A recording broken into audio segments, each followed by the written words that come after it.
Welcome back to SportsCaster.com's Open Mic with Johnny Kane on WJR. Once again, featuring sports commentary and stories brought to you by the most compelling rising stars in sports broadcasting. All right, here we go. We're back with SportsCaster.com on SportsCaster's Open Mic. I'm Gabe Loper here with an excellent opportunity. I am here with the Director of Athletics at the University of Detroit Mercy, Mr. Robert Vowels Jr. Mr. Vowels, welcome to the show. Yeah, it was great being with you today. All right. Now, let's kick it off for our listeners. So, being an athletic director is a huge job, of course, for those of you who might not know. What does a typical day look like for you at Detroit Mercy? Oh, wow.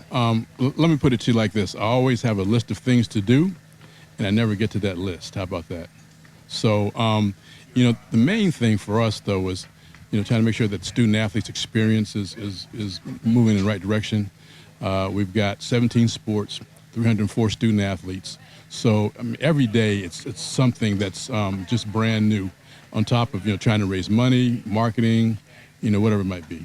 Yeah, so exactly on that topic, actually. So UDM, is, as you said, is home to numerous NCAA Division I men's and women's teams, 17 teams, as you said, to be exact, with so many schools that rely on football for revenue and funding and branding. Yep. Explain how you've been able to tackle that without a football team, and what that looks like for you, and if there's different challenges that you may face, and kind of what that looks like. Yeah, well, it's interesting because we did have football and it ended in 1964. All right, so but there are 26 other conferences that are just like us in the country. So where basketball is the primary sport. So so basketball is our football. And so we focus on basketball, both men's and women's. Got a great brand new coach, Mark Montgomery, came in from Michigan State, and Coach Kiefer Haffey, who was elevated from his position as associate head coach. So we're moving, and the main thing is, just let people know where we are, who we are, what we're doing. And it's in NCAA Division I basketball, which you can't get, very often in very other places. And we are the only Division I school in the city of Detroit. So a lot of good things. And as you know, Callahan Hall is historic. Everybody's played in Callahan Hall. Yeah. Yeah. Speaking of Callahan Hall, you've oversaw some upgrades and stuff there. Talk a little bit more about those and what those mean to the basketball program. We're going through major upgrades right now. We just got a $35 million bond for the entire university, but there's a big focus on Callahan. So we are working on sports medicine, a new state-of-the-art area, our Titan Club, and then our locker rooms for all the sports. So you'll see a brand new, different Callahan over the next probably year and a half. Wow, that's incredible. That's incredible. So Detroit Mercy has such a proud sports tradition, from basketball to lacrosse and beyond, with all 17 other Division I sports. So what's something right now that's exciting you about Titan Athletics? Well, I think the coaches, but let me back up and say our president, Donald B. Taylor, he runs the show, and things trickle down from the top, and he's very supportive of athletics in general. So, and athletics is the front porch of the university. So, with what you just talked about, our coaches are phenomenal. We have head coaches that, really are truly invested in what we're trying to do. And our goal is to win championships. We're in the MAC as far as women's lacrosse. We're in the NEC as far as men's lacrosse. We're in the Horizon League for a majority of our sports. So, and we fence. So you think about it. We have a lot of opportunities for a lot of student athletes to play Division I sports. Now, you mentioned all those conferences and stuff that different teams are a part of. For many athletic directors, that could be kind of like a challenge, kind of balancing that and different regulations and rules within those conferences. Kind of explain a little bit more about that and how that changes, if at all, your kind of your day to day. Well, it doesn't change my day to day, but it just increases the importance of each sport. So we think lacrosse, is a sport that we believe is from an admissions and enrollment standpoint can continue to bring in kids. So I think that's been fantastic for us. I think, the other, 15 sports that we have are in the Horizon League, and we're playing hard and competing on a regular basis. I just got back from Horizon League meetings in Indianapolis, and so I saw where, Youngstown State got the McCafferty Trophy, I think that's a goal for us. Yeah. For sure, definitely. Shifting gears here a little bit. So it's definitely an exciting time here at Detroit Mercy. So you've been at the helm of Titan Athletics for 12 years now, since 2013. Yes. With so many changes that have come even just recently to college athletics over the last couple of years alone, with NIL, new transfer portal regulations, conference realignment, and everything else. How are you seeing these changes shift and impact schools like Detroit Mercy? And do you think NIL can level the playing field for mid-major programs? Well, let me put it like it's tough between NIL and transfer portal. Think about it like this, especially in basketball, you're going to have a brand new team every year. I mean, so how do you build continuity? How do you build allegiance?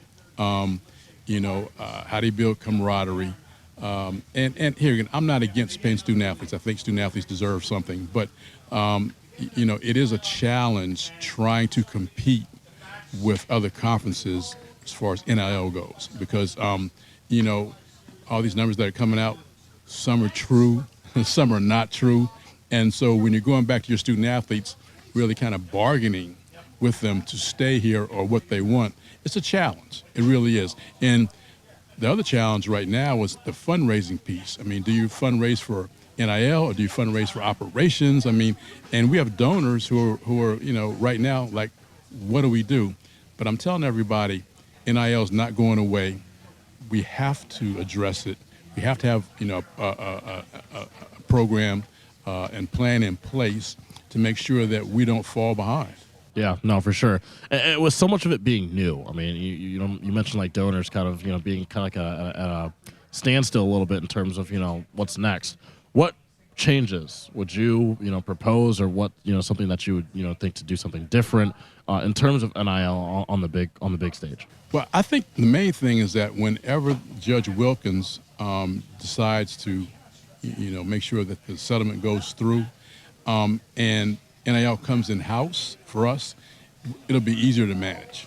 Right now, we have a great collective. It's called The Shield, run by Rick Neaton, and there are alums who are helping us. But once we get our hands around it and work in partnership, that'll make things a lot easier. Absolutely. And then, of course, I mean, as I mentioned earlier, the University of Detroit Mercy is not a massive campus. It's not, it's not the largest school in the state of Michigan. So with all these kind of factors in play, kind of talk about a little bit about, the importance of, recruiting. And you mentioned with athletics being like the front porch to the school. Kind of talk about how much, that means, to the school and kind of that process as well. Recruiting is huge. I mean, for us, I'm just going to talk in general. So we've got a brand new school optometry in Novi. We have a law school. We have a dental school. Nursing's big for us. So we've, over the past year and a half, done some rebranding. And, right now we're, really high up on the Wall Street Journal rankings. And so, I mean, it's not just athletics. It's the entire university that has this new buzz with what's happening. And people want to come and are asking questions. And here again, that goes back to our president and his leadership, Donald Taylor, with what we're doing. Absolutely. That's incredible. And very exciting. Very, very exciting, of course, all the new things. Now, speaking of new and what's next, so with so much success over these last 12 years, what's the goal and the vision for you, and where do you see your athletic department at the University of Detroit Mercy over the next 12 years? Well, I mean, there's no question that we've got to win some championships.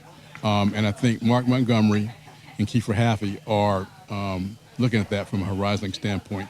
If basketball does well, then the other sports are going to do well, because that means we'll be able to raise funds, bring in people like yourself to help spread the word about Detroit Mercy. Absolutely. Robert Vowels Jr., it has been an absolute pleasure. Thank you so much for coming on to the show with us today. Learned a lot. I mean, it's always huge, learning about, how athletic directors and stuff are treating, this new age of college athletics. This has been SportsCaster's Open Mic. Once again, I'm Gabe Loper. This is James Vowels Jr. Thank you so much for joining us. We'll be right back. Stay tuned.